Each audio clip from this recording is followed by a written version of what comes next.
Louvado seja nosso Senhor Jesus Cristo e sua Mãe Maria Santíssima, sempre sejam louvados. A paz de Cristo, meus irmãos, seja bem-vindo, seja bem-vinda a esse nosso curso de preparação para a consagração a Jesus pelas mãos de Maria. Ou podemos dizer, como escravos de amor, à Santíssima Virgem Maria, sim. Não é totalmente entregues a Nosso Senhor por meio de Nossa Senhora.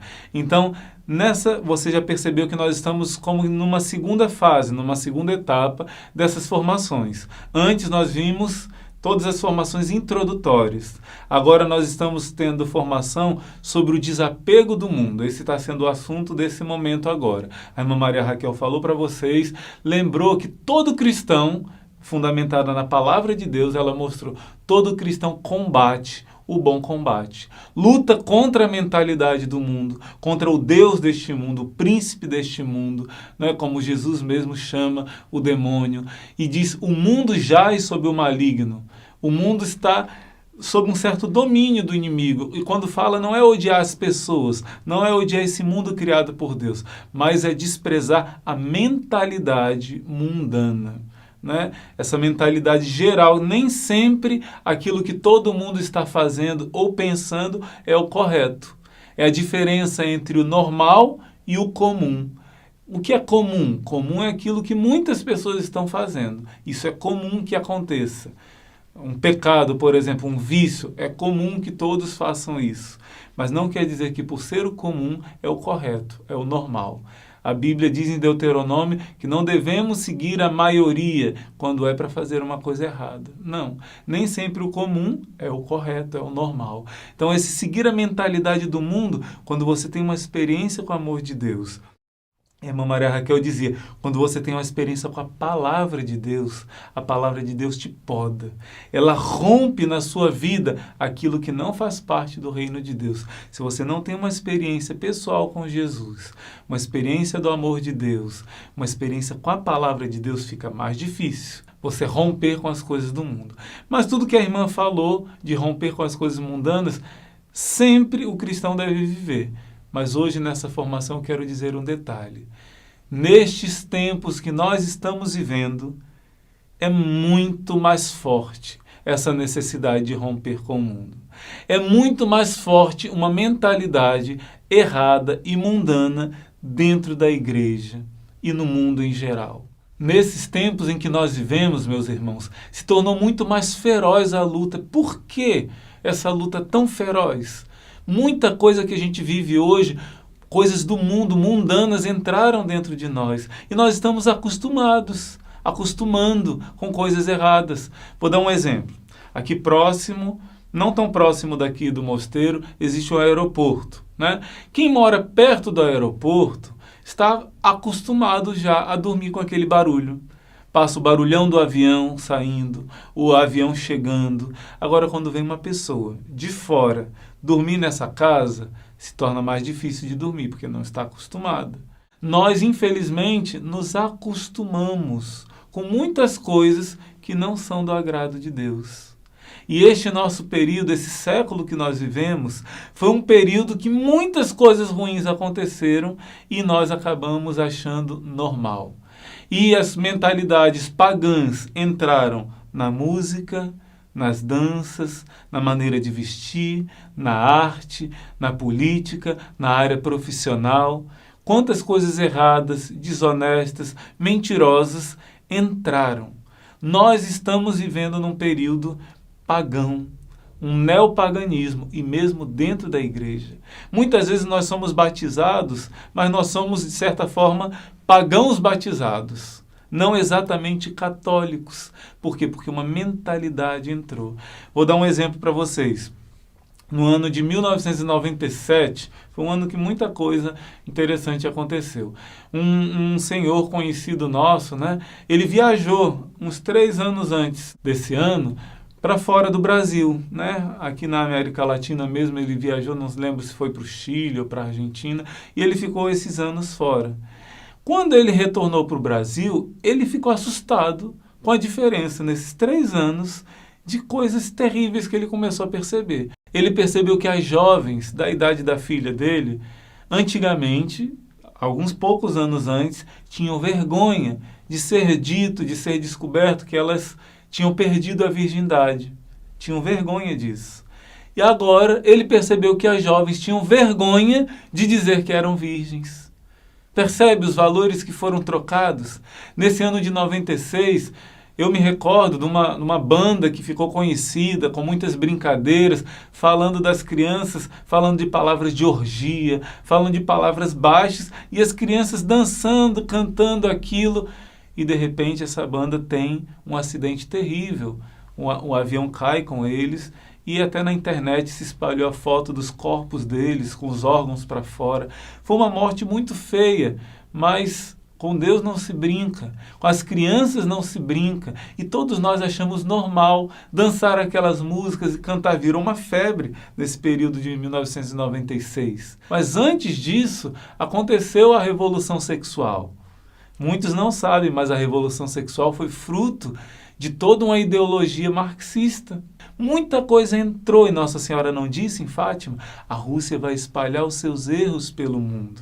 Nossa Senhora avisou, ela disse: virão umas modas que não agradam a Deus, através da Santinha Jacinta, mais nova, né? A igreja não anda com as modas, a igreja é sempre a mesma, Jesus é sempre o mesmo. Então aqui no nosso mosteiro, uma vez nós trouxemos um senhor chamado Mário José. Esse senhor, ele era um ex-imã, né? Quer dizer, como um sacerdote no islamismo, e ele se converteu ao catolicismo. Muito bonita a conversão dele. E ele mora na Índia. Quando ele andou aqui pelas ruas do Brasil, aqui em Fortaleza, ele olhou para as mulheres na rua e disse assim: mas como assim? Essas roupas lá na Índia são roupas de baixo da mulher. Como elas andam assim na rua desse jeito? Entende, meus irmãos? Em 2000 anos de igreja, nunca as mulheres e mulheres da igreja se vestiram tão mal. Nunca em 2000 anos de igreja se vestiram tão mal como se vestem hoje. Nunca em 2000 anos de igreja se deixou o jejum como se deixou nesse século. Nunca em 2000 anos de igreja a gente viu o que a gente vê hoje, como eu dizia, músicas tão baixas, tão sensualizadas, danças que levam a uma sensualidade, uma malícia que nunca se viu antes no meio cristão, e nós achamos normal. Festas que acontecem coisas que nunca aconteceu no meio cristão. E nós queremos comparar a festa que Jesus transformou a água em vinho. Aquela festa, sim, não é pecado tomar vinho, mas quais são os ambientes que você hoje toma uma bebida? São ambientes puros, onde o anjo de Deus habita, os anjos do Senhor, como foi a festa de casamento em Caná da Galileia. Como são os ambientes que nós andamos, como são as músicas que nós dançamos. Nossa Senhora dançava nas bodas de Caná, sim, na cultura judaica. Você já viu aquelas danças portuguesas, com aquelas saias rodadas? Quantas danças existem culturais, belas, puras? E a dança não é pecado, mas a dança desse nosso século é tomada de sensualidade, tomada de malícia. Nossa Senhora nunca dançaria. Você consegue imaginar Nossa Senhora vestindo um biquíni que hoje talvez você vá para a praia? Eu não estou querendo te acusar. Eu estou querendo dizer que para nós, eu também sou do Rio de Janeiro, eu ia à praia, mas depois o Senhor começou a mostrar, não é normal. Se hoje os portugueses chegassem no Brasil, como chegaram há 500 anos atrás, e encontraram os índios nus ou seminus, e ali eles viram que era uma coisa pagã. Será que se hoje ele encontrasse nas praias do jeito que nós estamos vestidos, será que ele acreditaria que nós somos cristãos, imitadores de Jesus e de Nossa Senhora? Até mesmo, meus irmãos, esse costume de homens e mulheres estarem juntos num clube, por exemplo, o banho misto, né, de homens com mulheres, isso existia no início do cristianismo, que eram as termas romanas, e os cristãos não faziam parte disso. E isso com o cristianismo acabou. 2000 anos depois, tudo começou a bagunçar. Esse século, meus irmãos, como disse Nossa Senhora em Fátima, que o pecado da carne cresceu. E ela disse, os pecados que mais levam para o inferno são os pecados da carne. Tudo nesse século está diferente. a prática do jejum, a prática da penitência, o conhecimento da palavra, a união das famílias. Por que será? E eu não quero te culpar na maneira de vestir, da maneira de falar, porque eu também sou fruto desse tempo. E eu sei que você não vai mudar de uma hora para outra. Nós temos que enfrentar toda uma mentalidade que, sem nós percebermos, entrou na nossa história. Nós já nascemos nesse período. Eu quero ler para você um trecho da mensagem de Nossa Senhora. Agora entrais nos meus tempos. Por isso vos tracei um caminho luminoso, que todos deveis seguir, a fim de viver a consagração ao meu coração imaculado que me fizestes. Tudo já vos foi revelado. O meu desígnio foi-vos anunciado profeticamente em Fátima, e eu realizei-o nestes anos, através do meu movimento sacerdotal mariano. Ele vos foi revelado na sua lenta preparação. Este vosso século foi posto sob um sinal forte, de um forte poder concedido ao meu adversário. Assim a humanidade foi seduzida com o erro do ateísmo teórico e prático. Em lugar de Deus construíram-se os ídolos que todos adoram: o prazer, o dinheiro, o divertimento, o poder, o orgulho, a impureza. Satanás conseguiu seduzir verdadeiramente todas as nações da terra com a taça da luxúria, luxúria, o pecado da carne. Substituiu o amor pelo ódio, a união pela divisão, a justiça por muitas injustiças, a paz pela guerra contínua. De fato, este século decorreu marcado pelas guerras cruéis e sangrentas que fizeram milhões de vítimas inocentes. Então, a Santíssima Trindade dispôs que o vosso século fosse marcado por minha forte, materna e extraordinária presença. É isso que nós vamos continuar na próxima formação. Aqui nós estamos dizendo para você uma tomada de consciência.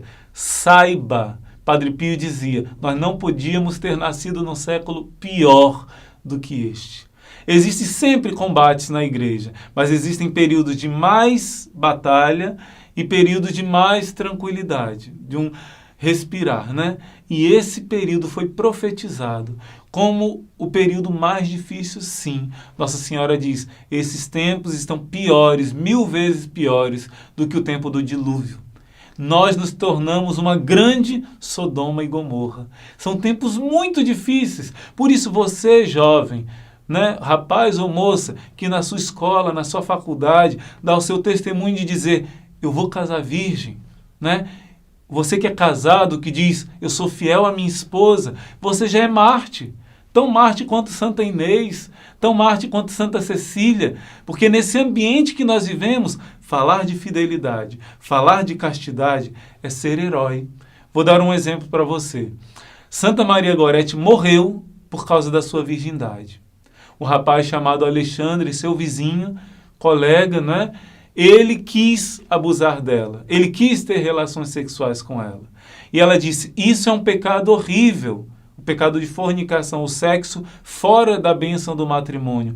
Isso é um pecado horrível, e ela repetia. Ele tentou mais de uma vez, até que na última vez ela resistiu e ele, com ira, pegou aquele punhal e apunhalou várias vezes Santa Maria Gorete. Por causa da castidade, ela deu a vida. E ali ela rezou por ele e conseguiu a conversão dele. Ele depois se tornou um monge. Depois ele não só se salvou, mas ele viu a canonização dela junto com os pais.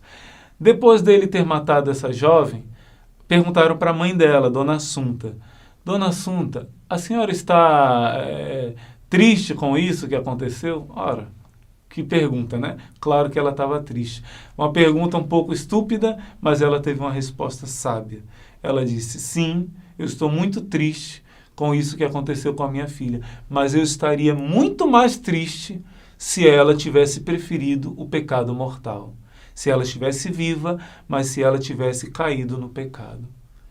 Meus irmãos, isso é uma lição para nós. O Papa Pio XII disse que Santa Maria Gorete foi essa grande santa da castidade porque os seus pais deram para ela exemplo de amor à lei de Deus, de amor a Deus, de amor à castidade.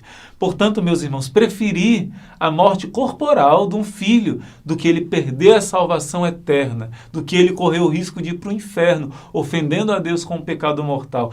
Isso falta nos nossos tempos de hoje. Você que é pai, você que é mãe, você ensina teus filhos a guardar a castidade, você ensina a virgindade. Se você não vivenciou isso, você pode ter se arrependido e hoje ensinar para os seus filhos o verdadeiro valor da santidade, da castidade nos dias de hoje. Por isso, nós estamos vendo o problema.